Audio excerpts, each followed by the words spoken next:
Well, good evening, YouTube. This is your Daily Stoic with your host, Jeffrey. I love words, McCabe. We'll do a quick explanation of that nickname. So I picked up this book. Actually, let me grab it here. We Who Wrestle with God by Jordan Peterson. I will say, Jordan Peterson has a very rich vocabulary, and compared to, I read his other two books. I've been having trouble getting into it. The vocabulary is rich. It's like it takes some brain power to read it. Anyways, I'm reading it today, and he was explaining. I love language. First of all, I love it. I've been a poet my whole life. I wrote raps. I wrote poems. I write like speaking pieces. I love words.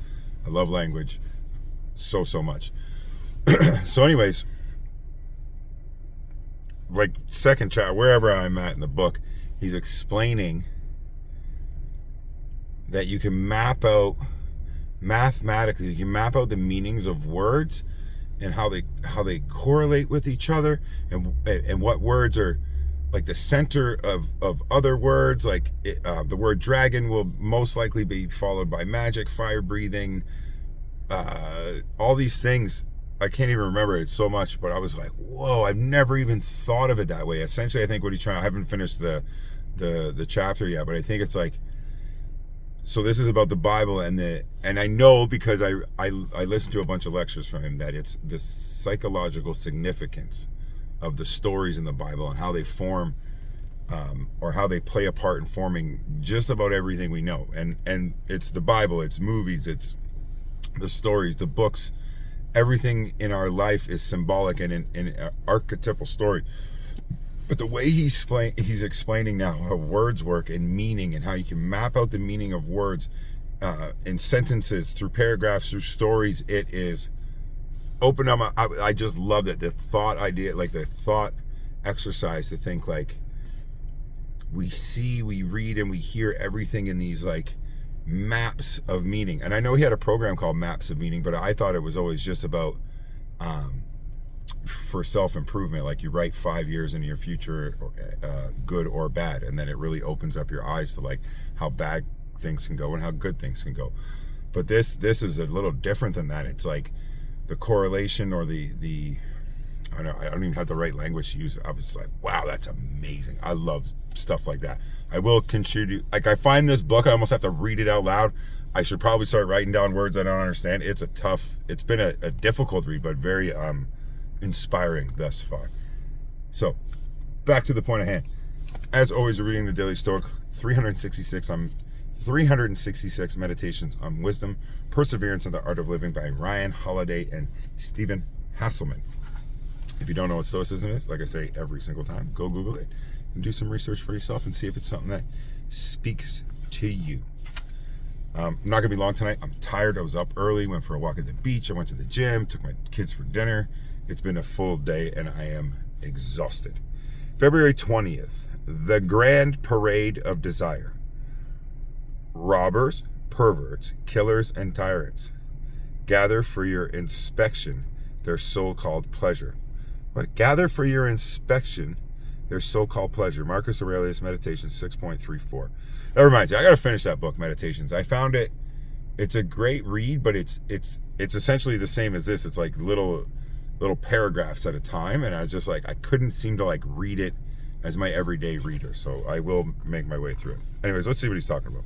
It's never great to judge other people, but it's worth taking a second to investigate how a life dedicated to indulging every whim actually works out. I think I see it now. The writer Anne Lamott jokes in Bird by Bird, ever wonder what God thinks of money? Just look at the people he gives it to. The same goes for pleasure. Look at the dictator and his harem filled with plotting, manipulating mistresses. Look how quickly the partying of a young Scarlet turns to drug addiction and a stalled career. Ask yourself, is it really worth it? Is it really that pleasurable? Consider that you crave something or contemplate indulging in a harmless vice. This brings up a lot of thoughts and ideas in my head. I mean, look at rich people. So many actors and stuff that we like idolize. and you know, put on these pedestals, say like, oh, who was it? Is it Jim Carrey? Says, I wish you could realize all your dreams and get all the money in the world.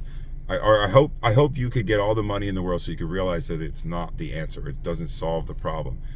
And inherently, I think we know that's true, right? Like, even if you're struggling and you don't have money and you're like, man, I wish I had the money, I'd be different than them. I think it's tough when you have all the money in the world and not to chase your desires and not to give in to every whim. But it seems like a lot of these people who do get a lot of money are either corrupt or get into like crazy, you know, like look at Diddy, or, you know, like these politicians. Like, just look at you. It's easy to see that all that money, when nobody says no, when you can do anything in the world, you can try to do it and it might feel good in the moment, but in the end you're empty, because that's not it. That's not what it is we're looking for. So yeah, there's a good lesson in that of, you know, to really think about what it means to have everything you want, or to chase every single desire you have. You know, it's, you know, and then even if you're not of a high status, but you still, all you live for is soothing yourself or filling the desire, whether it be drugs, sex, money, gambling. There's so many things that we use to fill the gaps. And if you're just constantly, that's all you're focused on, you can see how eventually you're empty, or you just don't care. And I'm not judging people, man. Like, there's some people that just aren't deep. They're never going to be deep, and that's just how it is. I think of myself a bit of a thinker or whatever, and I like to try to improve myself, even in my older age. Now, I will say I've never been quite successful, or whatever you want to call it, and so maybe that's, you know, a little bit, I struggle with that, right? At my age, I'm like, I compare and all this stuff. But I mean, maybe that's why I'm still aiming up. But I would like to think that regardless of my success, whether that's home ownership or whatever that looks like, that I would still aim to improve myself and humble myself. And try to be a good person. And I think that would be my ultimate aim, is to be a good person in all aspects. Also, it kind of brought up this thing. I was driving today, and I just put my Spotify on shuffle, and on DJ, I got the DJ thing. He's like, oh, some stoic tracks. But it wasn't. It was like motivation. I listened to a ton of like motivational stuff, God motivation, Stoic motivation, gym motivation, whatever. So anyways, this one clip came up that I've never heard before. And the guy was talking about stoicism, but he was talking about a real Stoic doesn't get too happy when things are good, or get too sad when things are bad. Those are still the happy side of it. So if everything's going good and you're just, yes, I got it, still not Stoic. It's supposed to be a control. It's out of your control. You can't control that. Your peace of mind, your calmness, and being still, even when things are good or when things are bad, etc. And I was like, ooh, I'm gonna have to reflect on that, right? Because, like I said, I'm a happy-go-lucky guy, but I don't want to be so over the top happy. Like, I don't know. It's a struggle. It was a very interesting piece, but essentially what I got from it was like, steady as she goes. Be a good person. Show up and do your job. Show up and be a good dad. Show up and be a good employee. Show up and be a good friend. Show up and be a good son, daughter. All of those things, right, are important, and don't lose sight of that when things are good, etc. To really be Stoic. What does it mean to really be Stoic? So it was very eye-opening to me. So I hope this reached somebody this evening that needed to hear it. I'll be back tomorrow. You know how it goes. The grind don't stop. We keep on pushing. And I hope you guys are learning some stuff as we make our way through the year. Who knows what else might happen. I love you guys. Take care.